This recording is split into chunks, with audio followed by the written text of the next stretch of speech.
Hi hello నమస్తే welcome to our channel. శ్రీమంతుడు సినిమాలో శృతి హాసన్ మహేష్ బాబు ఒక డైలాగ్ చెప్తారు, గుర్తుందా? ఊరు మనకి చాలా ఇచ్చింది, ఊరికి తిరిగి ఇచ్చేయాలని.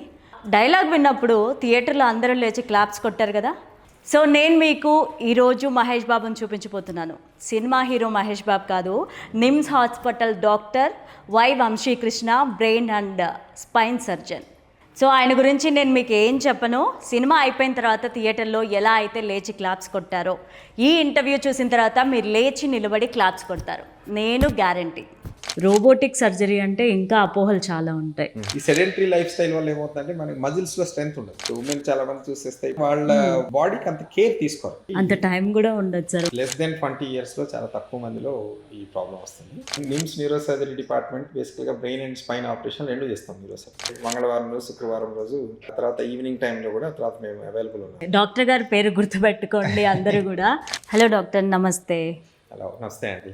డాక్టర్ గారు, ఇప్పుడు ఉన్న జనరేషన్లో స్ట్రెస్ ఎక్కువైపోతుంది, ఎక్కువ మంది ల్యాప్టాప్స్ యూజ్ చేస్తున్నారు, అండ్ వెన్ను నొప్పితో ఎక్కువ మంది ఎంగేజ్ వాళ్ళు కూడా బాధపడుతున్నారు.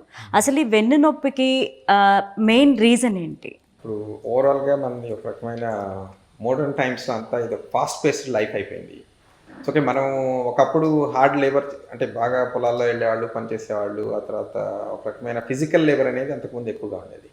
కానీ రీసెంట్ టైమ్స్లో చూసేస్తే మన ట్రావెల్ పెరిగింది. ఆ తర్వాత మనము కూర్చొని చేయాల్సినవి కానీ, నిలబడి చేయాల్సినవి కానీ, ఆ తర్వాత ఇవన్నీ మనకి నెంబర్ ఆఫ్ అవర్స్ పని చేసేవి పెరుగుతున్నాయి పర్ డే.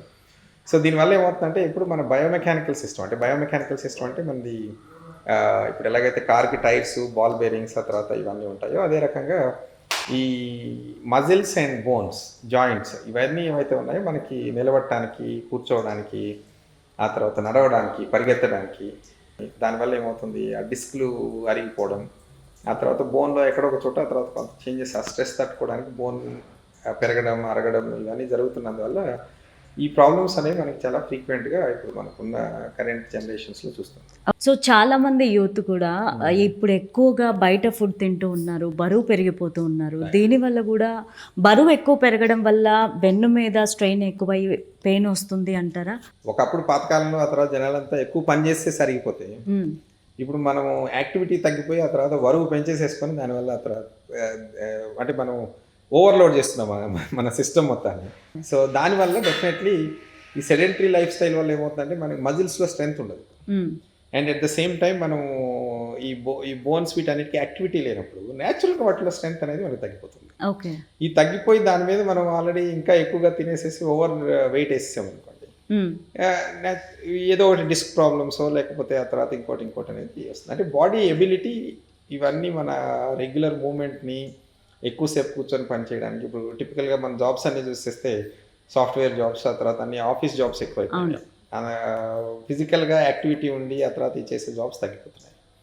సో అది తగ్గిపోతున్నప్పుడు ఈ ఇష్యూస్ అనేవి పెరుగుతూ వస్తుంది. సో జనరల్గా ఎన్ని రకాల బ్యాక్ పెయిన్స్ వస్తూ ఉంటాయి? ఏ బ్యాక్ పెయిన్ని మనం సర్జరీ వరకు తీసుకెళ్ళాలంటారు? జనరల్గా ఏజ్ తక్కువ ఉన్నది, అంటే మనం 20s నుంచి, అంటే లెస్ దెన్ 20 yearsలో చాలా తక్కువ మందిలో ఈ ప్రాబ్లం వస్తుంది, వెరీ. సో 20 years నుంచి ఆ తర్వాత 40 years వరకు చూసేస్తే most of the back pain వచ్చేది ఈ డిస్క్ జారిపోయి ఇది రావడం వల్ల ఆ తర్వాత ఇలాంటిది వస్తుంది. కానీ మనం 50 years అబౌవ్ చూసేస్తే ఆ బోన్లో ఆ తర్వాత కండ పెరగడం, బోన్ ఎక్స్ట్రాగా పెరగడం, ఎందుకంటే అది మనము కంటిన్యూస్గా దాని మీద స్ట్రెస్ చేస్తూ ఉన్నాం, లంబర్ స్పైన్ మీద కానీ, ఇంకో సర్వైకల్ స్పైన్ మీద కానీ చేస్తున్నప్పుడు అది తట్టుకోవడానికి ఇప్పుడు ఎలాగైతే ఎక్సర్సైజ్ చేస్తే కండ పెరుగుతుందో అలాగే అక్కడ బోన్ కూడా ఎక్స్ట్రా పెరుగుతుంది. ఓకే, కానీ ఆ బోన్ ఎక్స్ట్రా పెరగడం ఒక లెవెల్ వరకు, ఆ తర్వాత అది మనకి హెల్ప్ అవుతుంది ఆ స్ట్రెస్ని తట్టుకోవడానికి. కానీ బియాండ్ ఒక క్రిటికల్ లెవెల్ నుంచి ముందుకు పోయినప్పుడు ఏమవుతుందో అది ఇంకా ఎక్సెస్ పెరిగిపోయి అక్కడ పక్కన మన స్పైనల్ కార్డ్ ఏదైతే మన వెన్నుపూసలో ఉందో, అంటే స్పైన్లో, ఆ తర్వాత అక్కడి నుంచి నరాలు బయటకు వచ్చేది ఏదైతే హోల్స్ ఉంటాయి, ఆ హోల్స్ అన్నీ నేరో అయిపోవడం, ఆ నేరో అయిపోయిన దానివల్ల ఆ తర్వాత ఈ బోన్ పెరిగినప్పుడు దాని మీద ఒత్తిడి చేయడం, బోన్ పెరగడం కానీ, కండ పెరగడం కానీ, జాయింట్స్ పెరగడం కానీ ఇవన్నీ జరిగి ఈ ప్రాబ్లం ఆ తర్వాత మనకి ఇవన్నీ జరిగినప్పుడు న్యాచురల్గా ఆ తర్వాత పేషెంట్ కొంత నొప్పి రావడం, డిస్క్ రావడం, ఆ తర్వాత కొంత దూరం నడవగానే వాళ్ళకి ఆ తర్వాత కాళ్ళు ముద్దు బారిపోవడం, ఇలాంటి రకరకాల ప్రాబ్లమ్స్ వస్తాయి. ఓకే, టిపికల్గా వచ్చేది ఎలాగంటే మనకి బ్యాక్ పెయిన్ ఉంటుంది, చాలా మందికి బ్యాక్ పెయిన్ తోటి కింద కాళ్ళలోకి లాగినట్టు నొప్పి వస్తుంది అనమాట. ఇవి మనకి జనరల్గా అరుగు అంటే బోన్లు డిస్క్లు ఇవన్నీ అరిగిపోయిన దానివల్ల వచ్చే ప్రాబ్లమ్స్. ఓకే. ఆ తర్వాత సెకండ్ టైప్ ఆఫ్ ఇష్యూస్ ఏంటంటే ఇన్ఫెక్షన్స్ వల్ల వస్తాయి. ఇండియాలో ట్యూబర్క్లోసిస్ అనేది చాలా కామన్, అంటే అంతకు ముందు కంటే తగ్గింది. కాకపోతే ఇంకా మనం డెవలపింగ్ కంట్రీస్లో ఈ ట్రాపికల్ అంటే మనకున్న ఎన్విరాన్మెంట్ మన కోల్డ్ కంట్రీ కాదు, హాట్ కంట్రీస్ ఇవన్నీ ఒక రకంగా. సో ఈ హాట్ కంట్రీస్లో హ్యూమిడ్గా ఉన్న ఏరియాస్లో ట్యూబర్క్లోసిస్ అనేది ఈజీగా వస్తుంది. సో ఆ ట్యూబర్క్లోసిస్ స్పైన్కి రావడం కానీ, కొంతమందికి ఇమ్యూనిటీ లేని వాళ్ళకి ఆ తర్వాత ఈజీగా ఇన్ఫెక్షన్స్ స్పైన్లో పట్టుకోవడం కానీ, అంటే మిగతా పార్ట్స్ దానివల్ల కూడా వస్తుంది. కాకపోతే ఇవన్నీ సెకండ్ రీజన్స్. మనకి మోస్ట్లీ వచ్చేవి ఈ వేర్ అండ్ టేర్ వల్ల, ఆ తర్వాత అరిగిపోయిన దాని వల్ల వచ్చాయి. అయితే మెన్స్లో ఉమెన్స్లో డిఫరెన్స్ ఏమన్నా ఉంటుందా? ఇద్దరికి ఈక్వల్గా బ్యాక్ పెయిన్ అనేది వస్తూ ఉంటుందా? ఇప్పుడు దీనిలో ఏమవుతుందంటే జనరల్గా మెన్ కొంచెం బాగా హెవీ లేబర్ చేసే వాళ్ళు వస్తుంది. ఉమెన్లో ఏమవుతుందంటే ఒక kind of menopause, post menopausal టైంలో వచ్చినప్పుడు ఆ హార్మోనల్ చేంజెస్ వచ్చేసేసిన తర్వాత ఇవి అరిగిపోవడం, ఆ తర్వాత బోన్ స్ట్రెంగ్త్ తగ్గిపోవడం అనేది చాలా ఫాస్ట్గా ర్యాపిడ్గా జరుగుతుంది.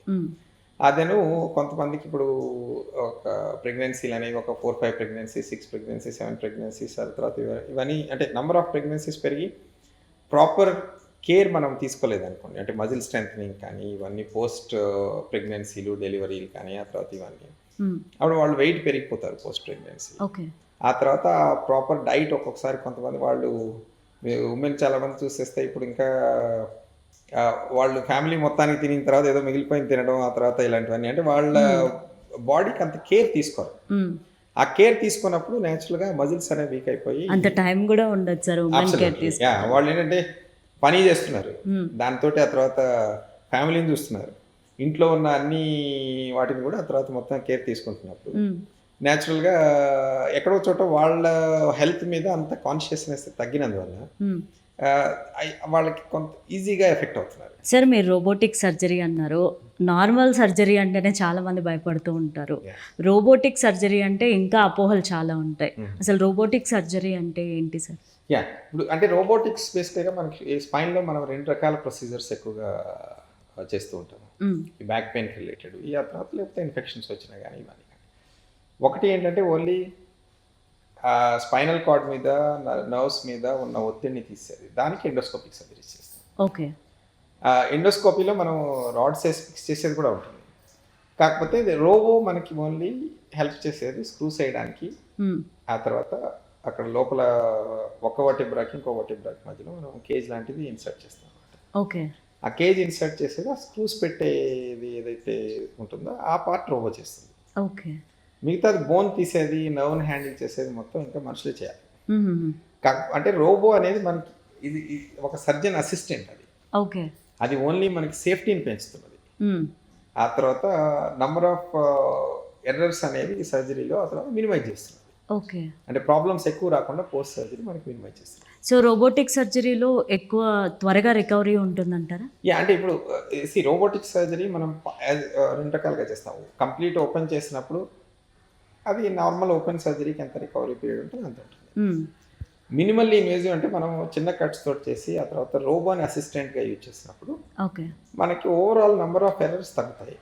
కాకపోతే అది మినిమల్లీ ఇన్వేజివ్ అంటే మన చిన్న కట్స్ తోటి ఆ తర్వాత చిన్న దానిలో ఆ రోబోటిక్ అసిస్టెంట్ యూజ్ చేసినప్పుడు డెఫినెట్గా రికవరీ ఉంటుంది.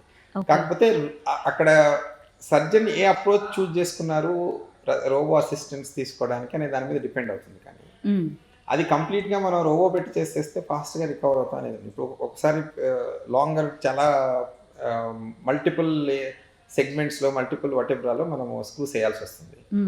అలాంటప్పుడు మనం రోబోని ఓపెన్లో కూడా యూజ్ చేస్తాం. ఎందుకంటే అవి మనం చిన్న కట్ తోటి కుదరదు, అంటే దీంతో. అందువల్ల అందులో మనకి రికవరీ పీరియడ్స్ ఏమి ఉంటాయి. ఓన్లీ మనకి సర్జరీ ఎర్రర్స్ మినిమైజ్ అవుతాయి అన్నమాట. అది సో ఆ తర్వాత సెకండ్ థింగ్ వచ్చేసేసి ఇప్పుడు పేషెంట్ ఇప్పుడు స్పైనల్ ఎండోస్కోపీ సర్జరీ మాత్రం చాలా ఫాస్ట్ రికవరీస్ వస్తాయి. అయితే ఎండోస్కోపీ సర్జరీ ఎప్పుడు అవసరం అవుతుంది ఒక పేషెంట్కి, అలాగే రోబోటిక్ ఎప్పుడు అవసరం అవుతుంది ఒక పేషెంట్కి? మనము ఓపెన్ పద్ధతుల ప్రకారం చేయగలిగిన ప్రతి సర్జరీ మ్యాక్సిమం సర్జరీస్ మనము ఎండోస్కోప్ తోటి చేయడానికి అవకాశం ఉంటుంది. ఓకే. అయితే కొన్ని ఏమవుతుందంటే ఇప్పుడు దానికి లిమిటేషన్ ఉంటుంది. మనం ఒక లెవెల్, 2 లెవెల్ అంటే ఇప్పుడు రెండు లెవెల్‌లో డిస్క్‌లు ఉన్నాయనుకోండి. హ్మ్. 2 లెవెల్ కంటే మనకి డిస్క్‌లు ఎక్కువ చేయాలి అన్నప్పుడు ఇక అది బై అండ్ లార్జ్ ఒక మినిమల్లీ ఇన్వేజివ్‌గా వచ్చేది. కానీ ఎండోస్కోప్ తోటి కుదరకపోవచ్చు. ఎందుకంటే సర్జరీ టైం చాలా పెరుగుతుంది. ఓకే. కాకపోతే అది కూడా ఒక్కొక్కసారి మనం 2 లెవెల్స్ ఒకసారి చేయొచ్చు. ఇంకొకసారి చేయొచ్చు. అంటే ఎందుకంటే మన సర్జరీ టైం ఎప్పుడు హ్మ్. మనకి ఇంపార్టెంట్. పర్టిక్యులర్‌గా ఎల్డర్లీ పేషెంట్స్‌లో అంటే ఇప్పుడు 60+ తర్వాత సర్జరీ చేసినప్పుడు. హ్మ్. సో, ఇప్పుడు బెస్ట్ ఏంటంటే ఎండోస్కోపీ సర్జరీ తోటి స్మాలర్ ఇన్సిజన్. ఓకే. మన మజిల్ అనేది పెద్ద ఎక్కువ డ్యామేజ్ కాదు. హ్మ్. ఏది ఇప్పుడు మనం వెనక వైపు నుంచి చేస్తున్నాం అనుకోండి సర్జరీ. అక్కడి నుంచి స్పైన్ వరకు వెళ్ళడానికి మనకి ఆల్మోస్ట్ ఒక మనిషి కొంచెం ఒక థిక్‌నెస్‌ని బట్టి 7 సెంటీమీటర్స్, 8 సెంటీమీటర్స్, 10 సెంటీమీటర్స్, 12 అలా ఉండొచ్చు. ఓకే. అంత ఏరియాలో మనం మజిల్‌ని కట్ చేయకుండా ఆ తర్వాత ఇది స్మూత్‌గా తర్వాత లోపలికి వెళ్ళిపోయి మనం ఇదంతా తీసేసి చేయగలం. ఓకే. అంటే ఇప్పుడు ఇక్కడ చూసేస్తే ఇది ఇది ఇలాగా మనకి కెమెరా వస్తుంది. ఆ తర్వాత ఓన్లీ దీని మీద ఉన్న ఒక ట్యూబ్ దాని ప్రకారమే ఆ తర్వాత ఇది లోపలికి వెళ్తుంది ఓకే. పేషెంట్. అంటే ఇంత చిన్న ఏరియాలో నుంచి లోపలికి వెళ్ళిపోయి హ్మ్. మనము చేయాల్సిన అంటే ఏదైతే నరం మీద ఎక్కడెక్కడైతే ఒత్తిడి ఉన్నదో మొత్తం మనం క్లియర్ చేసేసి మనము చాలా మనకు కావాల్సిన రిజల్ట్ అనేది చేయొచ్చు. సో దీనిలో అడ్వాంటేజ్ ఏంటంటే పేషెంట్ తర్వాత డిశ్చార్జ్ అయిపోతాడు most of the patient. Sir మీ జర్నీలో ఎంతమందికి ఎన్ని సర్జరీలు చేశారు ఇప్పటి వరకు? ఇప్పుడు లాస్ట్ మనకి 1 ఇయర్ బ్యాక్ ఇది ఇన్స్టాల్ అయింది. సో 1 ఇయర్ బ్యాక్ ఇన్స్టాల్ అయిపోతే మనం ఆల్మోస్ట్ 150 అంటే ఆల్మోస్ట్ క్లోజ్ టు 200 సర్జరీస్ వరకు చేయబోతున్నాం. అంటే మేము మాకు ఇంకా ఎక్కువ మంది పేషెంట్స్ ఉన్నారు. కాకపోతే మనకి బ్రెయిన్ సర్జరీస్ అన్నీ అందువల్ల మనకి స్లాట్స్ అంతే ఉన్నాయి. అంటే నిమ్స్ న్యూరో సర్జరీ డిపార్ట్మెంట్ బేసికల్గా బ్రెయిన్ అండ్ స్పైన్ ఆపరేషన్ 2 చేస్తాం న్యూరో సర్జన్స్. ఓకే. మనది one of the biggest department కంట్రీలో. ఎందుకంటే 4 ఆపరేషన్ థియేటర్లు ఇప్పుడు మీకు చూస్తున్న బ్యాక్గ్రౌండ్లో 4 operation theatres completely neuro surgery. Okay. చాలా పెద్ద పెద్ద హాస్పిటల్లో చూస్తే 1 ఉంటుంది, 6 ఉంటుంది, లేకపోతే 2 ఉంటాయి. అవును, బయట ప్రైవేట్ హాస్పిటల్ కూడా చాలా ప్రమోట్ చేసుకుంటున్నాయి ఏం లేకపోయినా కూడా. బట్ మీరు రోబో సర్జరీ గురించి చెప్పారు. ఇప్పుడు రోబోట్ జస్ట్ అసిస్ట్ చేస్తుందంటే రోబోట్ సర్జరీ చేయదు అని చెప్పారు. నేను చాలా చోట్ల విన్నాను రోబోటే సర్జరీ చేస్తుంది అని చెప్పి బయట ప్రైవేట్ హాస్పిటల్లో చాలా విన్నాను. సో అంటే ఇప్పుడు మనం రెగ్యులర్గా చూసిస్తుంటే ఆర్టిఫిషియల్ ఇంటెలిజెన్స్ డాక్టర్స్ని రిప్లేస్ చేస్తుంది. రోబోతో సర్జరీ డాక్టర్ అవసరం లేదు. అంటే అదేదో నేను నా జాబ్ ఏదో పోతుందని నేను భయపడలేదు. ఎందుకంటే ఫ్యాక్ట్స్ ఎలా ఉన్నాయి అంటే ఇప్పుడు ఆర్టిఫిషియల్ ఇంటెలిజెన్స్ ఇంకా పూర్తిగా ఒక లెటర్ కూడా సరిగా రాయలేకపోతున్నది. సర్జరీ మాత్రం 100% చేయలేకపోతుంది. ఇంకా మనకి టెక్నాలజీ ఆ తర్వాత ఆ లెవెల్కి ఇంకా మనకి చేరలేదు. ఓకే. మనిషి అవసరం లేకుండా ఇంకా కంప్లీట్గా తనంతట అదే సర్జరీ చేసే లెవెల్కి ఇంకా రాలేదు. చాలా మినిమల్ లెవెల్ ఆఫ్ సర్జరీస్ ఇంకా రోబో ఇండిపెండెంట్గా ఆ తర్వాత మొత్తం కంప్లీట్గా చేయగలరు. అది కూడా హ్యూమన్ సూపర్విజన్. సార్ ఇప్పుడు చాలా మంది రైతుల గురించి మాట్లాడారు మీరు. ముఖ్యంగా వాళ్ళు చాలా స్ట్రెయిన్ అవుతూ ఉంటారు ప్రతిరోజు కూడా.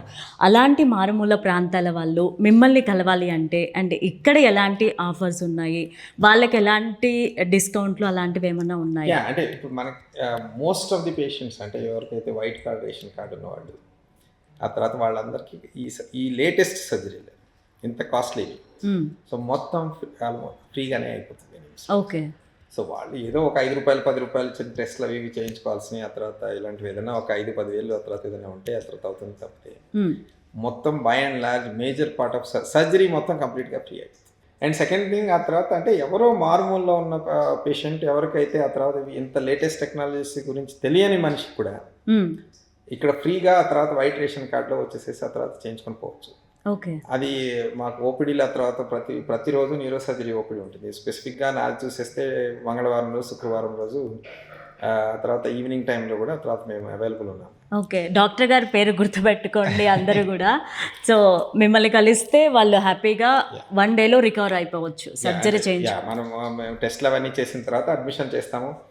ఆ తర్వాత ఈ సర్జరీకి ఎండోస్కోపిక్ సర్జరీలు అవి చేయాల్సినప్పుడు ఆ తర్వాత అవి చేసేస్తాము. ఆ తర్వాత చాలా ఫాస్ట్గా రికవర్. ఓకే. సార్ మీరు వైట్ రేషన్ కార్డ్ గురించి చెప్పారు కదా. So common man and middle class, upper middle class వాళ్ళ సిచ్యువేషన్ ఏంటి? అంటే బయటకు వెళ్తే కార్పొరేట్ హాస్పిటల్ సైడ్ చూస్తూ ఉంటారు, కొంచెం గ్యారంటీగా చేస్తారు అది ఇది అని చెప్పి. మీరు వాళ్ళకి ఏం చెప్తారు? అంటే ఇప్పుడు మాకు చాలా కంప్లీట్ ఎక్స్పర్టైజ్ మాది చాలా ఉంది. అంటే చాలామంది ఈవెన్ ఇప్పుడు ఏమవుతుందంటే ఒకసారి మనం మిడిల్ క్లాస్ ఆ తర్వాత వాళ్ళకి వైట్ రేషన్ కార్డ్ లేకపోవచ్చు. కానీ ప్రతి ఒక్కళ్ళు ఆ బిల్లులు తట్టుకోగలిగినంత స్తోమత ఉండకపోవచ్చు. ఎందుకంటే ఇప్పుడు రకరకాల ఫైనాన్షియల్ స్ట్రెస్లు ఉంటాయి. పిల్లలు ఆ తర్వాత చదువుకోవడానికి వస్తారు, యూనివర్సిటీ ఫీజులు లక్షలు అయిపోతున్నాయి. అలాంటప్పుడు ఈ ప్రాబ్లం వచ్చేసింది. దీనికి మళ్ళీ 4 లక్షలు 5 లక్షలు పెట్టేసేస్తే ఆ అడ్జస్ట్మెంట్లు ఎక్కడో చోట జరిగిపోతూ ఉంటాయి. అందువల్ల ఏమవుతుందంటే మనం ఏదో మిడిల్ క్లాస్ అన్నీ తట్టుకోగలదు, వాళ్ళు అన్నీ పే చేయాలి అలాంటిది మనకేం లేదు. ఓకే. మా దగ్గర ఎంతోమంది పేషెంట్స్ ఆ తర్వాత ఈవెన్ బాగా అఫోర్డబుల్ కార్పొరేట్ హాస్పిటల్లో డబ్బులు కట్టి సర్జరీ చేయించుకోగలిగిన వాళ్ళు కూడా మా దగ్గర ఇప్పుడు ఈ ఎక్స్పర్టైజ్ అంటే మనకి దీనిలో అనుభవం బాగున్నది ఈ సర్జరీస్ చేయడంలో.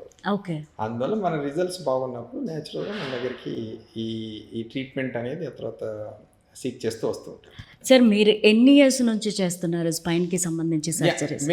నేను ఆల్మోస్ట్ అంటే నేను ఎయిమ్స్ న్యూఢిల్లీలో 6 years ఉన్నాను. ఓకే. దాని తర్వాత 1 year కెనడాలో ఉన్నాను. దాని తర్వాత ఇంకా నేను అమెరికాలో స్టాన్ఫర్డ్ అక్కడ ఇక్కడ మనం ప్రపంచం మొత్తం ఆ తర్వాత ఒక రకమైన ప్రపంచ యాటను మొత్తం చేస్తాం. అంటే దాన్ని ఏమంటారు, ఆ తర్వాత జ్ఞానభిక్ష ఆ తర్వాత ఆర్జిస్తూ ఆ తర్వాత ప్రపంచం మొత్తం తిరిగి ఉన్నాను.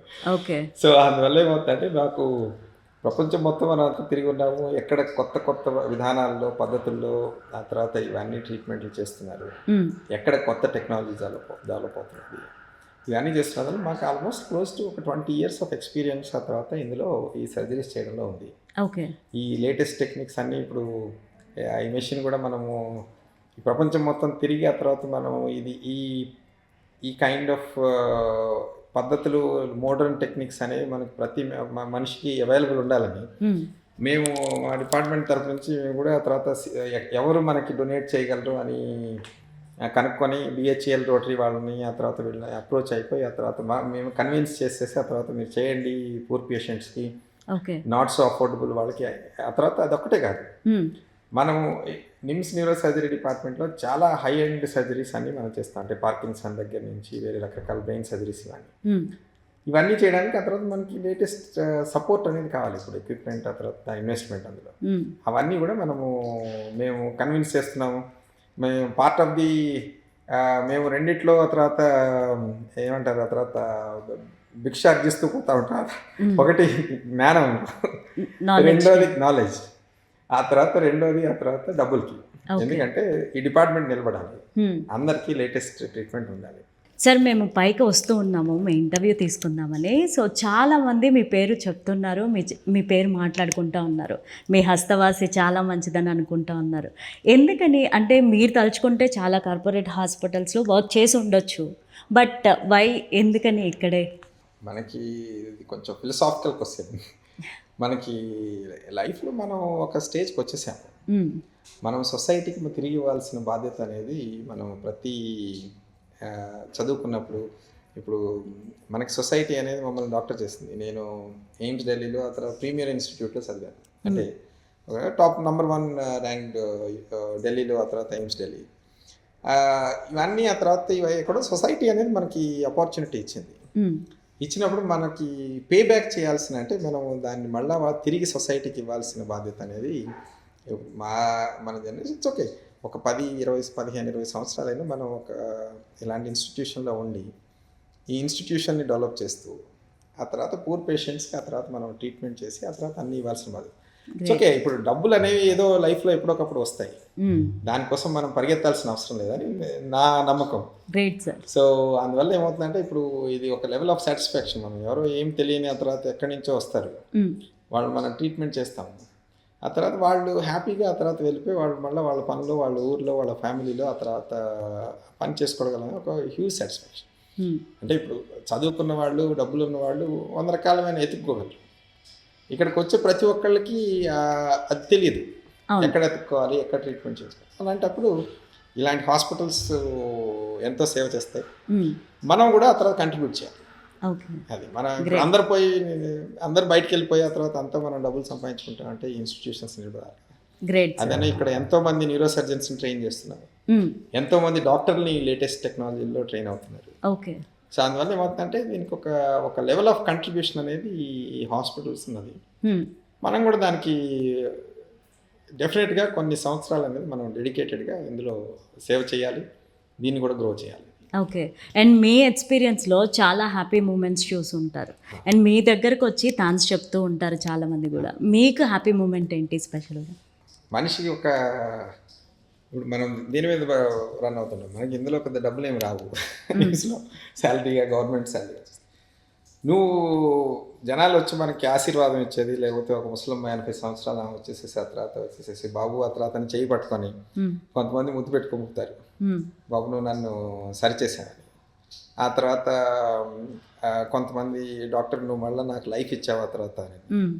సో ఇలాంటివి విన్నప్పుడు మనకి ఎంతో సాటిస్ఫాక్షన్ వస్తుంది. ఎందుకంటే అది డబ్బు కంటే ఎక్కువ అది. ఓకే. అది అవును.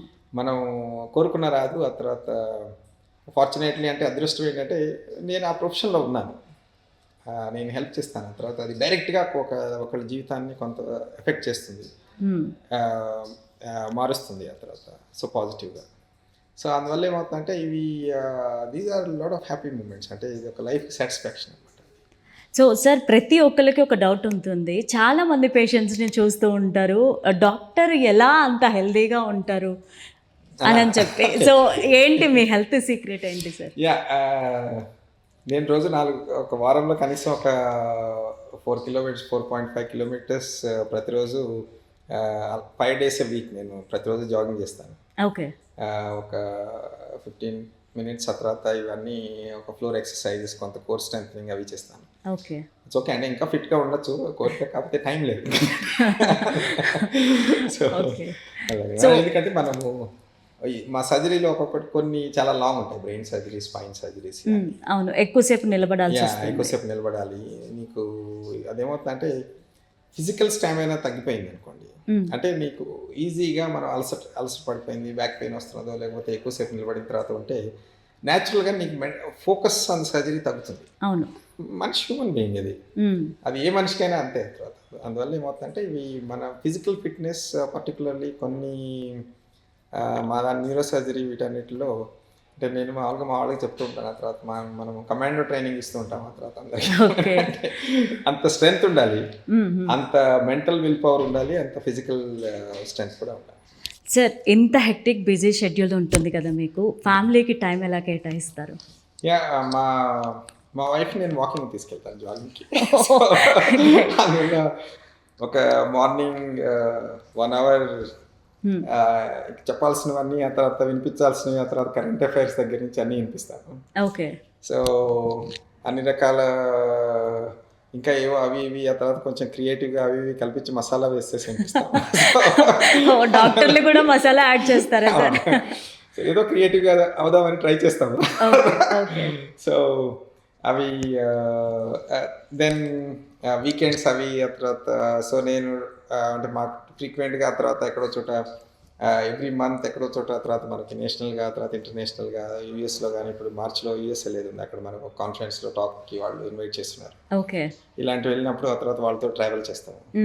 సో నేను ఎక్కడైనా ఏదైనా కొత్తది నేర్చుకోవడానికి కానీ ఆ తర్వాత చూడటానికి కానీ వెళ్ళినప్పుడు సపోజ్ ఒక 1 వీక్ 10 డేస్ అక్కడ ఉంటే వాళ్ళు లాస్ట్ 2-3 డేస్లో ఆ తర్వాత ఐ ఆల్వేస్ మేక్ ష్యూర్ ఆ ప్లేస్లు తిరగడానికి, కొత్త వాళ్ళని కలవడానికి, కొత్త రకమైన ఫుడ్ ట్రై చేయడానికి, ఆ తర్వాత కొత్త రకమైన ఆర్ట్ చూడటానికి, అంటే different kind of feel and people. So ఇలాంటివి నేను ఎప్పుడు I make sure they are part of these activities. So they are very good. అంటే దాని సాటిస్ఫై. ఇప్పుడు సాయంత్రం వెళ్ళిపోయిన తర్వాత I play cricket with my son. So అలాగా అంటే కొంత టైం ఉన్న టైంని ఎంత క్వాలిటీగా మనం స్పెండ్ చేయగలం అనేది will make sure. Great sir, మీకు అసలు టైం లేదు అండ్ వాళ్ళకి ఈక్వల్గా టైం షేర్ చేస్తూ ఉన్నారు. గ్రేట్. అండ్ గొప్ప గొప్ప వాళ్ళని చూస్తూ ఉంటాము, వాళ్ళ గురించి వింటూ ఉంటాము. అండ్ నేను ఫస్ట్ టైం కలిసాను. డాక్టర్కి సర్జరీకి సంబంధించిన విషయాలే కాకుండా చాలా మంచి థింగ్స్ నేర్చుకున్నాను. Thank you so much sir. Thank you so much for your time. చాలా ప్లెజర్ అండి. మీరు వచ్చి ఇంటర్వ్యూ చేశారు. ఆ తర్వాత మీ మీడియం త్రూ అంటే మీ ఛానల్ త్రూ ఈ మెసేజ్ అంతా అందరికి వెళ్ళాలి. ఆ తర్వాత ఎక్కడైనా చెప్పినట్టు ఆ తర్వాత ప్రతి వాళ్ళకి ఈ అధునాతమైన ట్రీట్మెంట్స్ అన్నీ ఆ తర్వాత అవైలబుల్ అవ్వాలి. Thanks lot for doing this. Thank you and thanks for the opportunity for me to మీ అందరితో ఇంటరాక్ట్ అవ్వడానికి. ఆ తర్వాత థ్యాంక్స్ లాట్.